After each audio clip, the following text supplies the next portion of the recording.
আওয়ামী লীগ সরকারের সময় ভারতের সঙ্গে করা বন্দি বিনিময় চুক্তির মাধ্যমেই ক্ষমতাচ্যুত প্রধানমন্ত্রী শেখ হাসিনাকে ফিরিয়ে আনা সম্ভব বলে মন্তব্য করেছেন দুর্নীতি দমন কমিশন দুদক চেয়ারম্যান মোহাম্মদ আব্দুল মোমেন।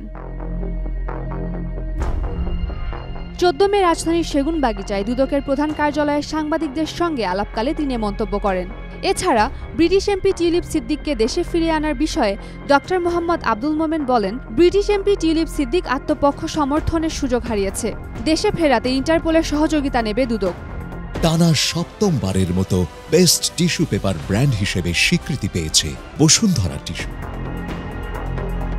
এর আগে চলতি বছরের 23 এপ্রিল দুর্নীতির মামলায় অভিযুক্ত শেখ হাসিনা ও তার ভাগ্নি টিউলিপ সিদ্দিককে দেশে ফিরিয়ে আনার প্রক্রিয়া শুরু হয়েছে বলে দুদক জানিয়েছিল। গত বছরের 5 আগস্ট গণঅভ্যুত্থানের মুখে ক্ষমতা ছেড়ে ভারত পালিয়ে যান শেখ হাসিনা। তার পরবর্তী সময়ে গঠিত অন্তর্বর্তী সরকার দায়িত্ব নেয়ার পর শেখ হাসিনা ও তার পরিবারের বিরুদ্ধে দুর্নীতি, জালিয়াতি এবং ক্ষমতার অপব্যবহারের একাধিক মামলা দায়ের করা হয়েছে।